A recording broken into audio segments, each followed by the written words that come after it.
Democrats. All right.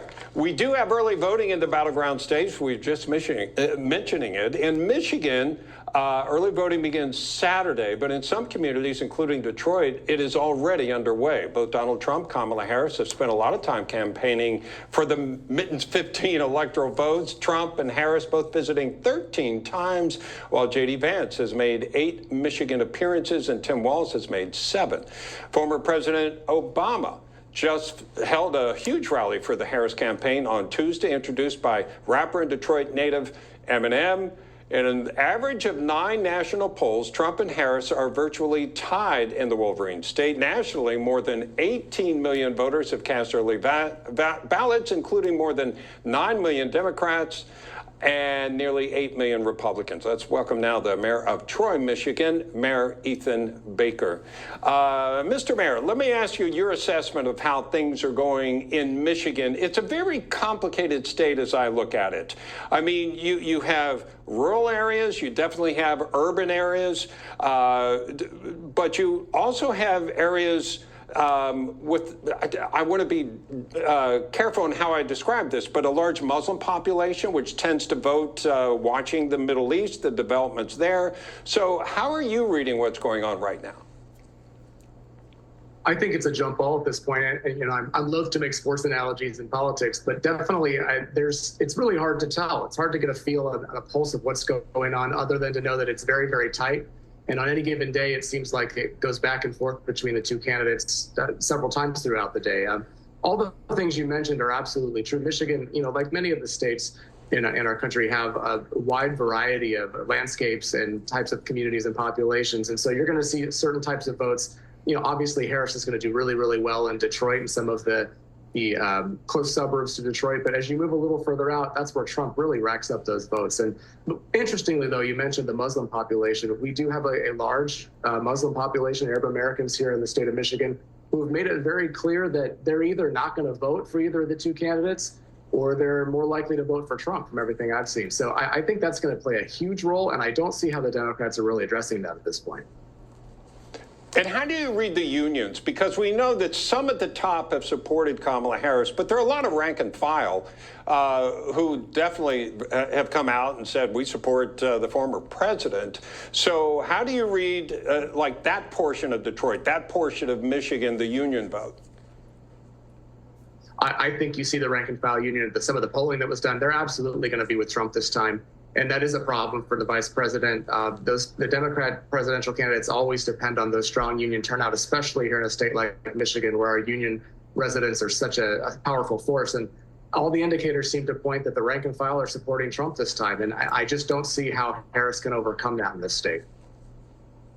You mean overall? You don't think there are enough numbers? You think that actually could hand Mr. Trump the election?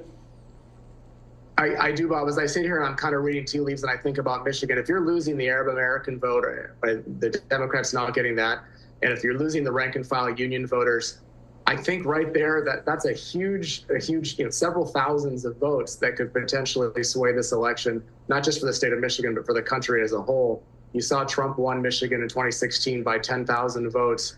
A lot of those were because people didn't vote for either major candidate, and I think you have that happening again this time. I really think it's going to be detrimental to the Harris campaign.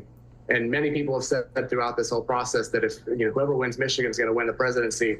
And right now, I feel like Trump's going to win Michigan, and that would most likely give him the White House. Interesting. So what are if you could give me the top 2 issues, what are people looking at in Michigan? I think it's always the economy. I mean, we rise and fall with the economy here in Michigan. We're still called a Rust Belt state, although I think we're way more than just that. But because of the auto industry, because of the healthcare industry, all of the things going on, jobs matter here, and what we're doing with our dollars and cents really matters. And we've been very fortunate to have a relatively low cost of living here in Michigan compared to many other places in the country. But that doesn't mean we're not feeling the effects of our grocery prices, of our gas prices, of our housing prices and energy. And I think that ultimately is the number one issue. But even, you talk about the southern border and issues we're facing with immigration in this country. That affects us here in Michigan, too.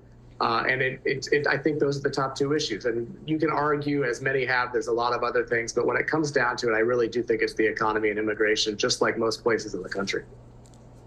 Now, let me ask you about Detroit. I mean, you're in Troy, which, it's safer. Maybe not fair to compare them apples and apples, but we did see the former president go in and kind of take some shots at Detroit. Is that a dying city? Is it trying to become rejuvenated? I flew through there a couple of weeks ago, but I didn't spend time in Detroit.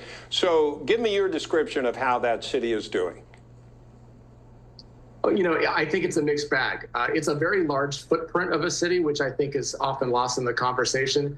You see a lot of great things happening right down in the downtown core of the city along the river. People like Dan Gilbert, who have invested millions and millions of dollars into Detroit, some other big players as well. So that central core area downtown really is doing quite well. But as you move further away from that, you see just the investment's not there. And that's where people are really struggling. So when you hear about the bad stories coming out of Detroit, or you see some bad imagery, it's often some of the outer ring areas of the city itself. And I think it's a tale of two different cities, and that's kind of the difficulty. But what I think is lost on this whole conversation about the comments former President Trump made about the city of Detroit is the fact that people who live in Detroit and maybe love Detroit and have always lived there, they agree with the former president in many ways. A lot of them aren't feeling the effects of all these investments and aren't feeling the wonderful things that Detroit is supposedly having in its resurgence. I'm very proud of the city of Detroit. As a suburb of Detroit, our success here in Troy greatly depends on Detroit's success. So I will always cheer and root for the city of Detroit.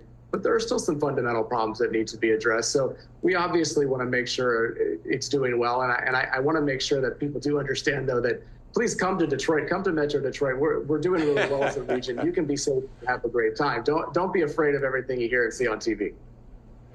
Yeah, they've got a pretty good football team now, too, which is good to see. Mayor Ethan Baker, thank you so much for joining us. That's right. Go Lions.